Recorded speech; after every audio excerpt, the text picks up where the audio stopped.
नमस्कार। कभी कभी इतिहास सिर्फ तारीखों में नहीं लिखा जाता, वो लिखा जाता है आस्था में, संघर्ष में और इंतजार में। अयोध्या, सरयू के शांत तट पर बसा एक प्राचीन नगर, जहां करोड़ों लोगों की आस्था का केंद्र रहा राम जन्मभूमि। लेकिन इसी भूमि ने देखा सदियों का विवाद, टकराव, आंदोलन और अदालतों की लंबी लड़ाई। कहा जाता है कि ये संघर्ष लगभग 500 वर्षों तक चला, मुगल काल से लेकर आधुनिक भारत तक, राजनैतिक मंचों से लेकर सर्वोच्च न्यायालय तक। ये सिर्फ जमीन का सवाल नहीं था, ये पहचान का प्रश्न था, विश्वास का प्रश्न था और न्याय की प्रतीक्षा का प्रश्न था। इस एपिसोड में हम किसी भावना को भड़काने नहीं, बल्कि तथ्यों को समझने आए हैं।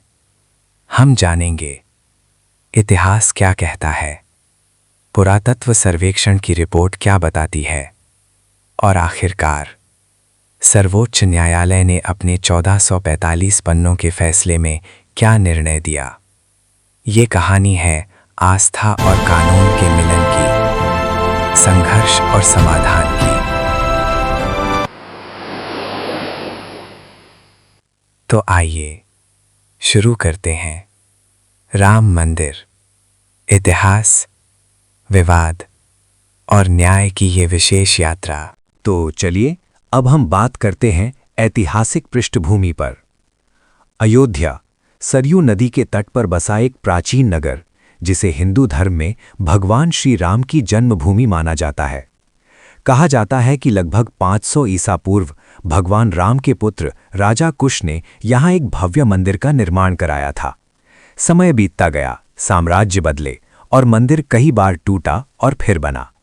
57 ईस्वी में सम्राट विक्रमादित्य ने भी इस मंदिर का पुनर्निर्माण कराया। फिर इतिहास ने करवट ली 1526 में, जब मुगल शासक बाबर भारत आया। 2 वर्ष बाद 1528 में उसके सेनापति मीर बाकी द्वारा विवादित स्थल पर एक मस्जिद के निर्माण का उल्लेख मिलता है, जिसे बाद में बाबरी मस्जिद कहा गया। लेकिन विवाद यहीं खत्म नहीं हुआ। अब आगे शुरुआती टकराव और अंग्रेजों का हस्तक्षेप देखने को मिलेगा। पहला दर्ज